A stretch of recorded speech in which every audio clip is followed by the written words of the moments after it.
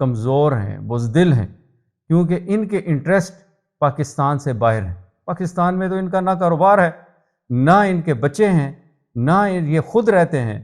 یہ جیسا ہی اقتدار سے باہر آتے ہیں دوسرے ممالک میں چلے جاتے ہیں۔ آپ نے کبھی اپنے آپ سے سوال نہیں پوچھا کہ پاکستان میں اس وقت ہمارے کھیت جو ہیں ویران اجڑ گئے ہیں، ہماری فیکٹریاں بند ہو چکی ہیں، نوجوان نسل جو ہے پاکستان میں بے روزگار ہے، پاکستانی بچے جو ہیں 60% ملک چھوڑ کے باہر جانا چاہتے ہیں، پاکستان میں تعلیمی نظام نہیں ہے، صحت کا نظام نہیں ہے۔ اگر ہوتا تو ہمارے ملک کے ذمہ داران لوگ بھی علاج پاکستان میں کراتے، اپنے بچوں کو تعلیم پاکستان میں دیتے، اپنے رہنا پاکستان میں پسند کرتے، اپنے آپ کو محفوظ پاکستان میں سمجھتے۔ لیکن بدقسمتی سے یہ ان میں سے کوئی کام بھی وہ مطمئن نہیں ہوئے۔ پاکستان کی یہ موجودہ صورتحال جو ہے، یہ پچھلے 30 سال کی ہر گورنمنٹ جو ہے، میں کسی پہ الزام نہیں لگا رہا، میں فیکٹس سے بات کر رہا ہوں، برابر کی مجرم ہے۔ آج پاکستان کی جو بات نہیں کرے گا، اس قوم کو اصل تصویر نہیں دکھائے گا، پاکستان کے ساتھ ہم لوگ بڑی زیادتی کریں گے۔ آج ہم کلپس بڑے میرے پاس آتے ہیں لوگوں کے کہ جی ڈاکٹر اے کیو خان نے یہ کہا تھا، جنرل حمید گل نے یہ کہا تھا۔ جب وہ زندہ تھے تو اب یہ قوم کو ان کی بات سننے کے لیے تیار نہیں تھی، لیکن جب اب ان کی مر گئے ہیں اب، تو اب ان کو یاد کر رہے ہیں۔ ہمیں پوری دنیا میں مردہ پرست قوم کہا جاتا ہے۔ اللہ کا نام ہے کہ اٹھیں اور اپنے بچوں کے لیے اٹھیں۔ تیسری نسل ہماری بے روزگار ہے۔ یونائٹڈ نیشن کی رپورٹ ہے کہ ہمارے بچے جو ہیں، لڑکے نوجوان، ان کو 15 سے 20 ہزار میں خرید کر چور ڈکیت دہشت گرد بنایا جا سکتا ہے۔ اسی ہی ادارے کی ایک رپورٹ ہے کہ پاکستان کے شریف گھرانوں کی بچیاں 1 لاکھ سے زیادہ پیشہ کرنے پہ مجبور ہیں۔ تو آج پاکستان میں پہلی دفعہ ہوا ہے کہ افریقہ میں جس طریقے سے لوگ بھوک اور افلاس سے مرے ہیں، ہمارے آٹا لینے پہ ہمارے لوگوں کا قتل ہوا، وہاں پر لائنوں میں لگے مر گئے لڑائی کے جھگڑے میں۔ یہ وقت بھی دیکھنا تھا۔ ہم ایک پاکستان جو ہے، یہ ایک ایگریکلچر جو تھا، اس کا یہ بریڈ باسکٹ تھی، جو پنجاب تھا، سندھ تھا، یہ بریڈ باسکٹ تھی ہمارے ساؤتھ ایشیا کی۔ لیکن بدقسمتی سے آج لوگ ہم مر رہے ہیں، بھوک سے مر رہے ہیں۔ اور کیوں مر رہے ہیں؟ غلط پالیسیز کی وجہ سے۔ ہمارے پاس آج بجلی نہیں ہے، ہمارے پاس آج گیس نہیں ہے۔ ہماری یہ لڑائی تو جو لیڈرز ہیں آپس میں کر رہے ہیں کہ جی ہمیں گیس جو ہے قطر سے کس نے کس قیمت پر لائی، دوسرے نے مہنگی لائی، ہم نے سستی لائی، یا انہوں نے مہنگی لائی، ہم نے سستی لائی۔ یہ کوئی سوال نہیں کر رہا کسی سے کہ اس وقت جو قوم کہ ہمارے پاس گیس اور بجلی کے ذخائر اور پیٹرول کے ذخائر ہم نے کیوں نہیں بنائے؟ ہم یہاں پر مہنگی ترین بجلی بناتے ہیں، انڈسٹری نہیں چل سکتی، انڈسٹری بند ہو گئی، لوگ بے روزگار ہو گئے۔ یہ کیا وجہ ہے؟ یہ سارے وہ سوالات ہیں جو ایک پاکستانی اور پاکستان کا بیٹا ہونے کی حیثیت سے میرا جو ہے حکمرانوں سے سوال ہے۔ یہاں پر وہ ایسے لوگ جو اسمبلیوں میں، وزارتوں میں لیفٹیننٹ جنرلز عام ترین پوسٹوں پہ بیٹھے ہوئے ہیں، سپریم کورٹ کے ججز ہیں، کھرب پتی جو پولیٹیشنز ہیں، یہ لوگ جو ہیں، یہ آج بھی کہتے ہیں کہ جی ظلم ہوا اس میں۔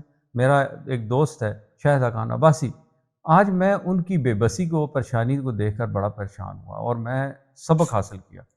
سابقہ وزیر اعظم، انتہائی سمجھدار، پڑھا لکھا، لیکن اتنی بڑی منزل پر پہنچنے کے بعد اپنے آپ کو ہی feels I am know where.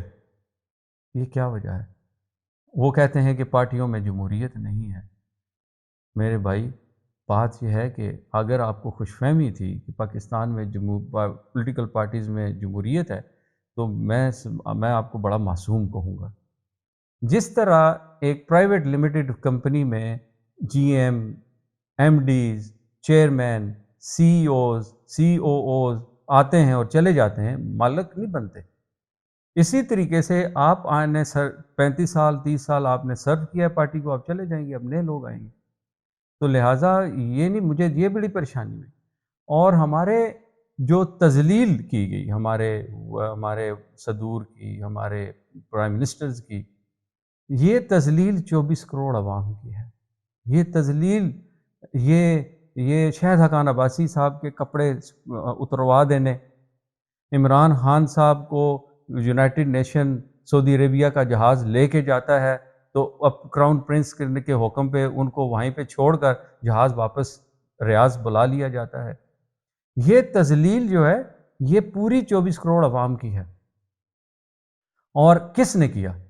کہ ان لوگوں نے کیا کہ جب یہ موجودہ پی ڈی ایم کی گورنمنٹ آئی تو موجودہ گورنمنٹ نے یہ کہا کہ beggars don't have a choice. ہم بیکاری ہیں. میں بتانا چاہتا ہوں کہ یہ جو 24 کروڑ عوام ہے یہ دنیا میں سب سے زیادہ خیرات کرنے والی قوم ہے. پاکستان میں سب سے زیادہ لوگ جو ہے چیریٹی کو پیسہ دیتے ہیں. اوورسیز پاکستانی پاکستان کو 35 ارب روپیہ سالانہ بیچتے ہیں. ہم جو ہے ایک امیر اور بڑے دل کے لوگ ہیں، لیکن بدقسمتی سے کمزور لوگوں کو اتنی بڑی ذمہ داریاں دی. اب میں مخاطب ہوں پاکستان کی رولنگ ایلیٹ کی. پاکستان کو ایتھوپیا اور صومالیہ بنانے پر یہ مضر ہے، یہ دو I2U2 کہ پاکستان کا ہاتھ، پاکستانی اتنے بیکاری ہوں، اتنے غریب ہوں کہ ان کی جنگیں لڑنے کے لیے پاکستان کی قوم کی فوج کی ضرورت رہے گی. لیکن انشاءاللہ ایسا نہیں ہوگا، کیونکہ ہمیں بتانا چاہیے رفیق حریری جو لیبنان کے لیڈر تھے اور کس طریقے سے وہ بھی کٹ پتلی تھے انہی عرب جو نیبرنگ جو کنٹریز تھے ان کا بیٹا سعد حریری کو کراؤن پرنس نے سعودی عربیہ کے باتھ روم میں 12 گھنٹے بند رکھا. 12 گھنٹے بند رکھنے کے بعد جو تذلیل کی گئی، وہ بندہ وہیں سے کسی طریقے سے جان چھڑوا کے فرانس اور ترکی گیا اور پھر ان حکومتوں سے کہہ کر تو اپنی جان چھڑوائی. اپنے بچوں کے بارے میں سوچیں. آپ کیا سمجھیں گے کہ سمجھ رہے ہیں کہ یہ ہمارے جو ہم اقتدار کے لیے جو بھی کریں گے ہمارے بچے محفوظ ہوں گے؟ آپ کی آنکھ بند ہوگی، آپ کے بچوں کے ساتھ وہ ہوگا جو سعد حریری کے ساتھ ہوا ہے. اور لیبنان کا ہی ڈیزائن پاکستان میں کیا جا رہا ہے کہ لیبنان طفیلی ریاست بنی، وہاں پر بجلی، گیس، آٹا، ان کو سب خوراک، سب چیزیں جو ہیں وہ کنٹرول جو ہے وہ ان سے نیبرنگ کنٹریز کرتے ہیں. انہوں نے کوئی چیز پیدا نہیں کی، انہوں نے بالکل لوگوں کو کوئی انڈسٹری نہیں دی، کسی کوئی روزگار نہیں دیا، کوئی پروڈکشن نہیں کی. آج ان کا حال پاکستان جو ہے یہ ایک یہ جو آج کل دوسرا میں ایک دیکھ رہا ہوں کہ ابو کلام آزاد کے بارے میں بڑے ٹی وی پہ پروگرامز ہو رہے ہیں کہ جی اس کی آئیڈیالوجی یا اس کی پریڈکشنز بڑی اچھی تھیں. لیکن ابو کلام آزاد نے یہ نہیں بتایا آپ نے کبھی کہ ابو کلام آزاد نے یہ کہا تھا کہ آپ انڈیا میں رہیں اور مسلمانوں کو پاکستان نہیں بنانا چاہیے، ایک علیحدہ خطہ نہیں بنانا چاہیے، اور آپ انڈیا میں رہیں اور مسلمان غلط کر رہے ہیں. اور ہندوؤں نے یہ بھی کانگریس نے کیا تھا کہ 1940 تک جب تک قرارداد پاکستان منظور نہیں ہوئی ہر سال کانگریس کا صدر تبدیل ہوتا تھا. جیسے قرارداد پاکستان منظور ہوتی ہے اگلے 7 سال کے لیے ابو کلام آزاد کانگریس کے صدر 48 سے بعد میں ختم ہو گئے. انہوں نے یہ کہا تھا کہ مسلمان محفوظ ترین جو ہے وہ انڈیا میں ہوں گے، بھارت میں ہوں گے. ابو کلام آزاد کی وہ آئیڈیالوجی کہاں گئی؟ آج RSS بی جے پی مسلمانوں کے قبروں کو اکھاڑ رہے ہیں، ہمارے اولیاء کرام کے درباروں کو مسمار کر رہے ہیں، مساجد کو شہید کیا جا رہا ہے، ہماری بچیوں کی عصمت دری کی جا رہی ہے، نوجوانوں کو زندہ نوجوانوں کو ٹیکا لگا کر اس کی سلائسنگ کی جاتی ہے، عبرت کا نشان بنایا جا رہا ہے. آپ نے کبھی یہ آئیڈیالوجی ہمیں دکھا رہے ہیں آپ؟ اور مودی جو ہے، مودی آ کر پاکستان میں یہ کہتا ہے بنگلہ دیش میں جا کے یہ کہتا ہے کہ بنگلہ دیش ہمارا احسان نہیں بھول سکتے کہ بنگلہ دیش بنایا تو انڈیا نے بنایا۔ وہی مودی کہتا ہے کہ غفار خان کا ساتھ ملنا میری زندگی کا سب سے بڑا لمحہ تھا، میں خوش نصیب ترین ہوں، اور آج ہم غفار خان کی آئیڈیالوجی کو پاکستان میں پروموٹ کر رہے ہیں۔ کسی سیاستدان قلم کار کو جرأت نہیں کہ آپ یہ کہیں کہ پاکستان کا مقدمہ کون لڑے گا؟ ہم اور آپ نوجوانوں نے لڑنا ہے، جن کے نہ دلوں میں خوف ہے، نہ ڈر ہے، نہ لالچ ہے۔ لوگ شاید سمجھتے ہیں کہ آپ ایم پی اے اور ایم این اے بن کر تو بہت بڑی منزلوں پہ طے کر لی ہیں۔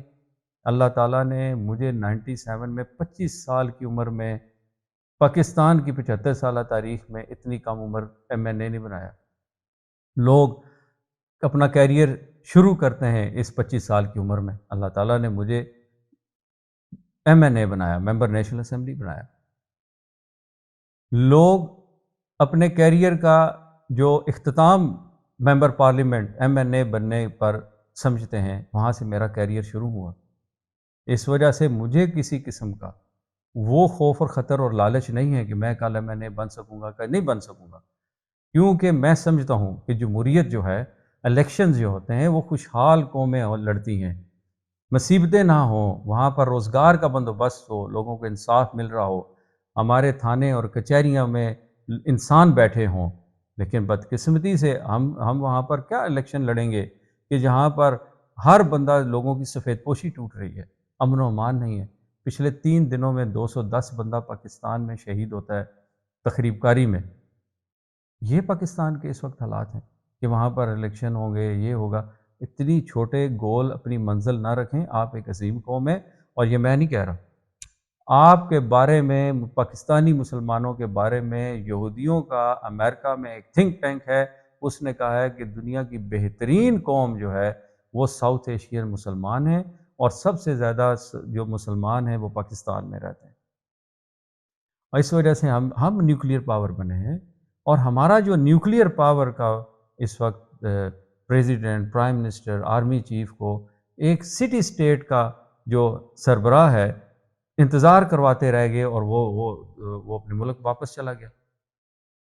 ہمارے عمران خان ہوں یا شہباز صاحب ہوں، آرمی چیف باجوہ صاحب ہوں یا عاصم منیر صاحب ہوں، کوئی بھی ہے تو وہ پاکستان کی وجہ سے ہیں، پاکستان کے نام سے پہچانے جاتے ہیں، وہ کسی اور ملک کی پہچان نہیں ہے۔ یہ ان کے بعد بھی آتے رہیں گے، ان سے پہلے بھی آتے رہے۔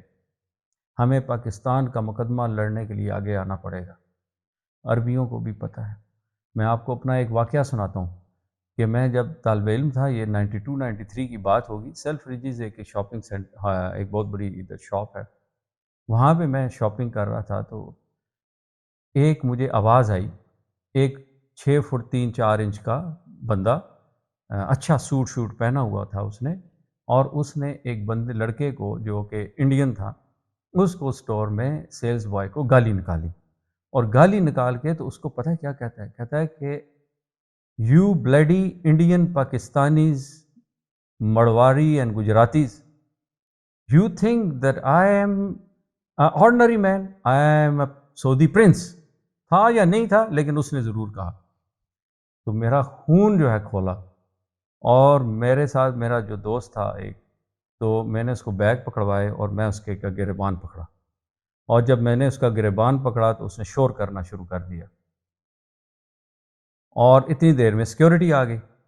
اب میں نے کہا کہ اس نے بڑی زیادتی کی ہے، اس نے کیوں پاکستانی کو گالی نکالی ہے؟ وہ ایک لڑکا کھڑا ہے، مجھے نہیں پتا مسلمان ہے ہندو ہے، لیکن ایز اے جوائنٹ سٹیٹمنٹ دی کہ میں کوئی پاکستانی، انڈین یا گجراتی ملواڑی نہیں ہوں، لیکن یہ میری شناخت کو گالی اس نے نکالی ہے، میں اس کو چھوڑوں گا نہیں۔ تو اس بندے کا جو اصل بات کرنے کا مقصد ہے، وہ عربی کہتا ہے کہ میں جانتا ہوں یہ پاکستانی ہے، یہ مجھے مارے گا، باہر جا کر بھی مارے گا، مجھے اس کو دوسری طرف سے نکالیں اور مجھے دوسری طرف سے دوسرے دروازے سے لے کے جائیں۔ اس کو سیکیورٹی دی، باہر نکالا۔ یہ تھا جب پاکستانیوں کی یہ عزت تھی، میری بیس تھی، یا 28 مئی کا جب ہم نے دھماکہ کیا تو پوری دنیا میں ہماری عزت کا مقام تھا۔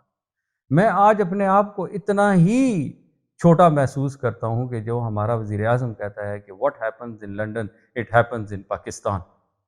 یہ ایک محاورہ ہے انگریزی کا کہ جناب پوری دنیا میں، یہ ایک محاورہ ہے جو اس وقت پوری سلطنت، پوری دنیا میں برطانیہ کی سلطنت تھی، تو سورج نہیں غروب ہوتا تھا تو وہ کہتے تھے کہ جو لنڈن میں فیصلے ہوں گے وہ پوری دنیا میں ہوگا.